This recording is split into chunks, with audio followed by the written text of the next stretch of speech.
मैं आज जो किसानों की समस्या है, जो दिल्ली के चारों ओर हो रहा है, और बजट पे थोड़े पॉइंट्स रखना चाहता हूं। सबसे पहला सवाल,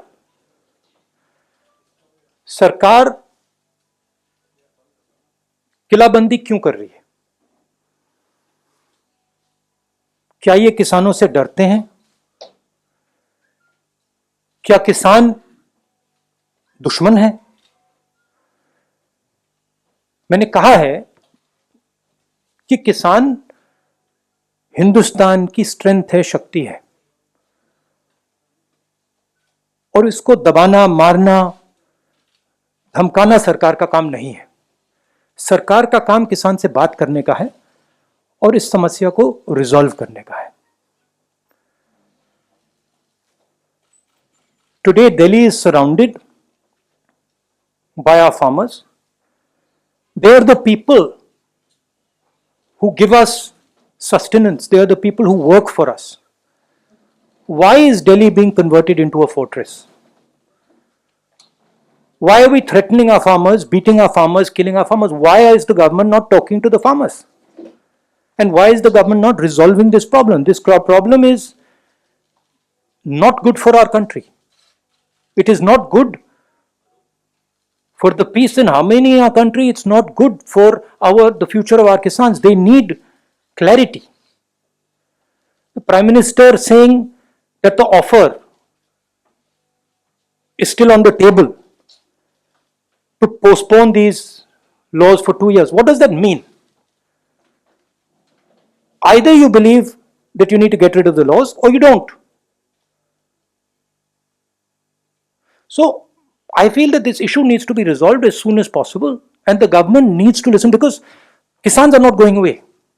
मैं किसानों को बहुत अच्छी तरह जानता हूं, ये नहीं जाएंगे, पीछे नहीं हटेंगे। अंत में सरकार को ही हटना पड़ेगा। फायदा है सबका कि आज हट जाए। तो ये किसानों पे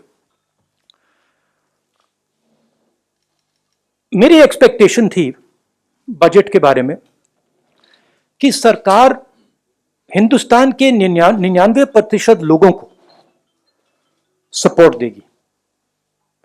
यह बजट 1% आबादी का बजट है। जो हमारे स्मॉल एंड मीडियम इंडस्ट्री के लोग हैं, जो हमारे वर्कर्स हैं, किसान हैं, जो हमारी फोर्सेस हैं, उन सब से आपने पैसा छीन कर लेकर उन्हीं 5, 10, 15 लोगों के पॉकेट में डाल दिया है। आप प्राइवेटाइजेशन की बात कर रहे हैं, वो भी फायदा उनको मिलेगा। और हिंदुस्तान को किस चीज की जरूरत थी? हिंदुस्तान को अपनी जनता के हाथ में पैसे डालने की जरूरत है। क्यों?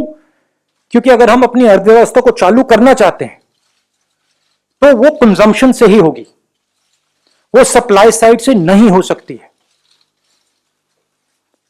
तो अगर सरकार ने न्याय योजना जैसा काम किया होता, अगर स्मॉल मीडियम इंडस्ट्रीज को पैसा दिया होता, उनको प्रोटेक्ट किया होता,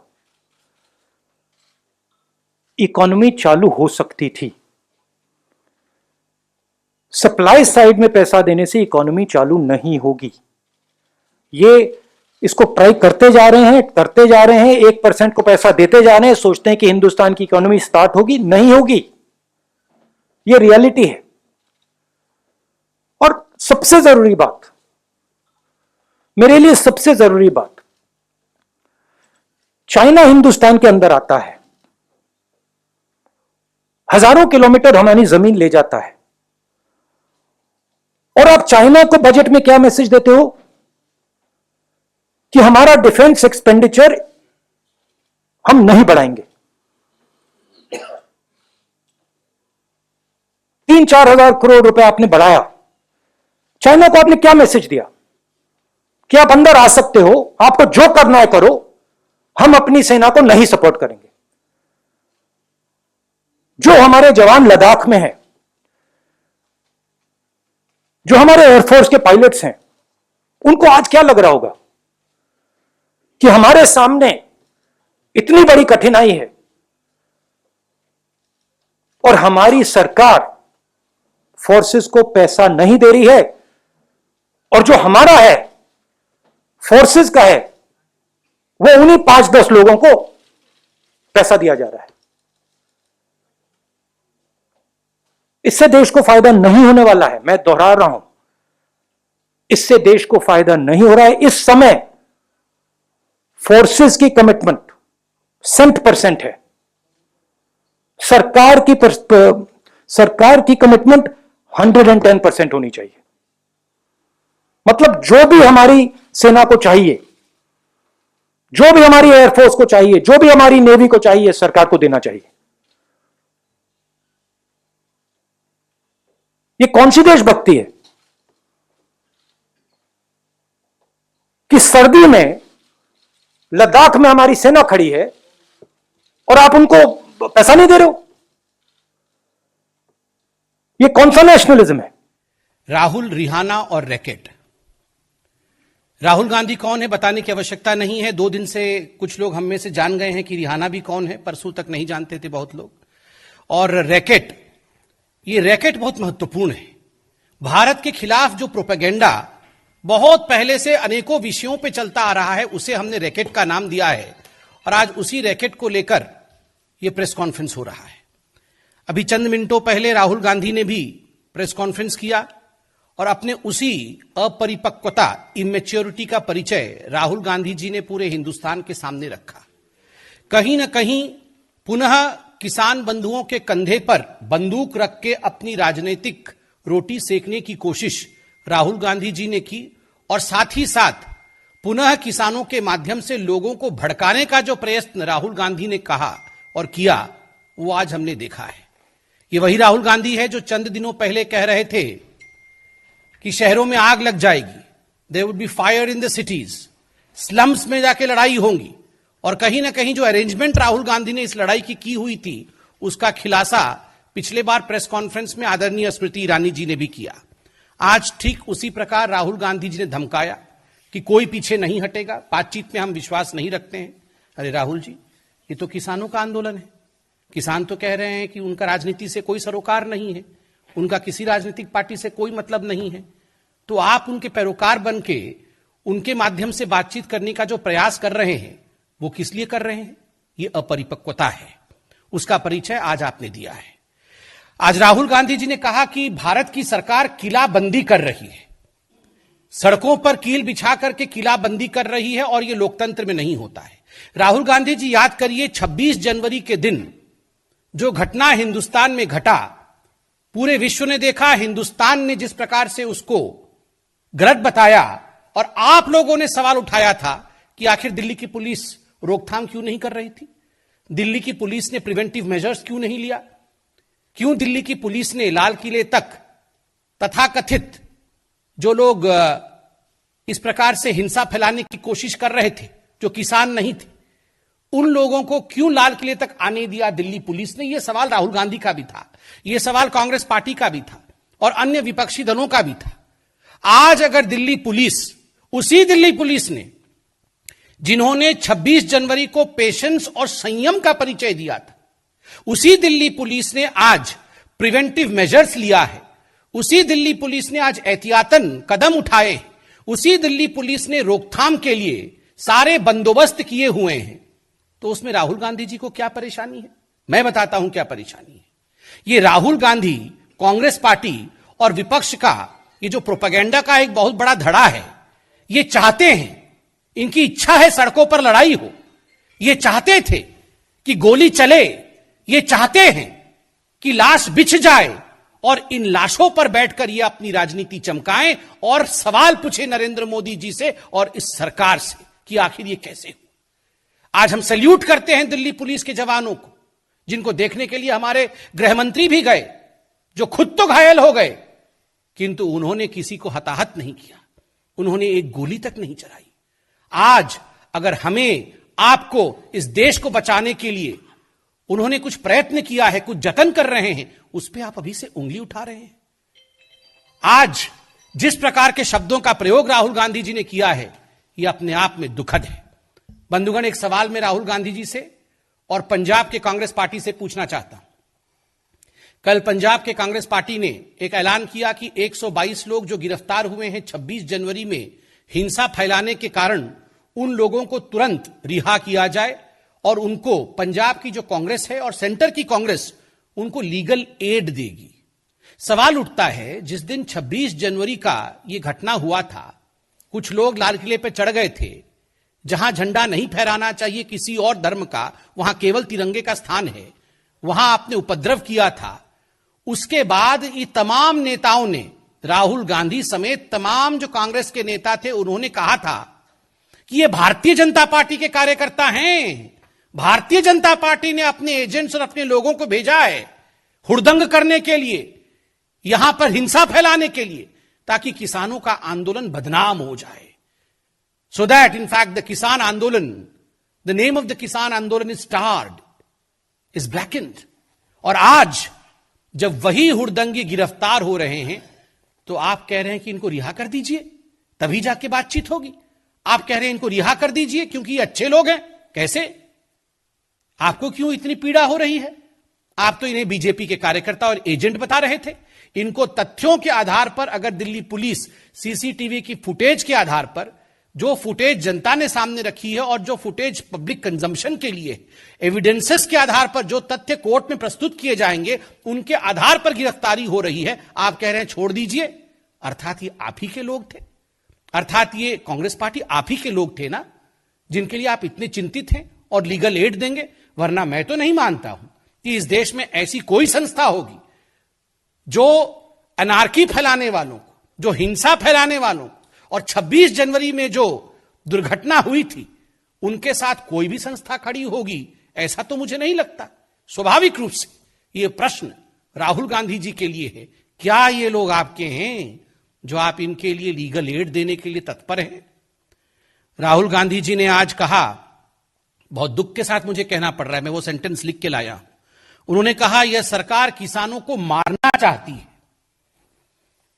यह सरकार सबका साथ, सबका विकास और सबके विश्वास, इस मंत्र के आधार पर काम करती है। किसी को मारना यह सरकार नहीं चाहती है। सब कैसे उभरे, सब कैसे आगे बढ़े, सब कैसे विकास करें, इसकी चाहत इस सरकार की है। किसान, मजदूर, मजलूम, महिला, युवक, सबके लिए किसानों की सरकार काम करती है। हमारी सरकार किसानों की भी सरकार है। और देखिए मारना क्या होता है, इसका आर्टिकल मैं निकाल के लाया हूं। 1998 में मध्य प्रदेश में सरकार किसकी थी? कांग्रेस पार्टी की थी। अंधाधुंध गोली किस पर चली थी? किसानों की रैली पर चली थी। कितने किसान मारे गए थे? 28 किसान जलियांवाले बाग की तरह वहां भून दिए गए थे। राहुल जी, इसे मारना कहते हैं, इसे रौंदना कहते हैं, इसे डेमोक्रेसी को समाप्त करना कहते हैं। किसानों के लाशों के ऊपर आपने राजनीति की थी। आज आप हमारी सरकार को कटघरे में घेरने की कोशिश कर रहे हैं, झूठे भ्रम को फैलाने की कोशिश कर रहे हैं। आप कह रहे हैं हम मारना चाहते हैं, यह निंदनीय है। राहुल जी, केवल आप नहीं, एक और है रिहाना, उन्होंने भी ट्वीट किया है। ना राहुल को मालूम है कुछ कृषि के बारे में, ना रिहाना को मालूम है कुछ कृषि के बारे में। पूछिए दोनों को, ये रबी क्रॉप क्या होता है, खरीफ क्रॉप क्या होता है, कुछ नहीं मालूम। ना राहुल को मालूम, ना रिहाना को मालूम, मगर दोनों की आदत एक है, दोनों ट्वीट कर रहे हैं। नहीं, आप बताइए कहां थे ये लोग जब महात्मा गांधी के स्टैच्यू को कैलिफोर्निया के अंदर अभी चंद दिनों पहले डेसिक्रेट किया गया। महात्मा गांधी हमारे राष्ट्रपिता हैं और केवल भारतवर्ष के राष्ट्रपिता नहीं है। महात्मा गांधी पूरे विश्व के द अपोस्टल ऑफ पीस हैं, शांति दूत है पूरे विश्व के लिए। जब उनके धड़ को अलग कर दिया जाता है कैलिफोर्निया में, उनके स्टैच्यू के धड़ को, तो कोई भी इनमें से जो आज ट्वीट कर रहे हैं, जो इंटरनेशनल फिगर बने हुए हैं, उनमें से किसी ने ट्वीट किया? किसी ने ट्वीट नहीं किया। जब 84 के दंगे हुए, इनमें से किसी ने ट्वीट किया? हो सकता है उनका जन्म नहीं हुआ हो, मगर इनके जो इकोसिस्टम के लोग हैं, इनमें से किसी ने ट्वीट किया? किसी ने ट्वीट नहीं किया। जब कश्मीरी पंडितों को निकाला जाता है, मैं नहीं कह रहा हूं कि 3 व्यक्तियों का नाम, मगर ये जो इकोसिस्टम है, उनमें से किसी ने कश्मीरी पंडितों के ह्यूमन राइट्स के लिए ट्वीट नहीं किया। और मैं पूछता हूं, दिल्ली पुलिस के जो जवान थे, उनके हाथ कट गए, उनके ऊपर तलवार से आक्रमण हुआ, उनको कूदना पड़ा खाई के अंदर। किसी ने इनमें से तथाकथित ह्यूमन राइट एक्टिविस्ट है, किसी ने ट्वीट किया कि यह ह्यूमन राइट वायलेशन है, किसी ने ट्वीट नहीं किया। और आज राहुल एंड रिहाना ट्वीटिंग। बंधुगण, ये राहुल गांधी जो रह रहे के विदेश जाते हैं, आज मैं बिल्कुल स्पष्टता के साथ बताता हूं और ये खुलासा भी होगा, ये यूं ही विदेश नहीं जाते हैं। वहां वो षड्यंत्र करते हैं, एंटी इंडिया एलिमेंट्स के साथ मीटिंग करके ये प्रपंच रचते हैं हिंदुस्तान को बदनाम करने के लिए और हिंदुस्तान को विवादों में धकेलने के लिए। चाहे वो रिहाना हो, चाहे वो मियां खलीफा हो, ये सारे जो जिन लोगों ने ट्वीट किया हुआ है, ये सारे लोगों से किस प्रकार मिलना, प्रपंच करना, हिंदुस्तान के खिलाफ प्रोपेगेंडा करना, यह राहुल गांधी का बिल्कुल पहला काम है। और यही राहुल गांधी करते हैं विदेश में जाके। आप सोचते होंगे हमें कैसे मालूम?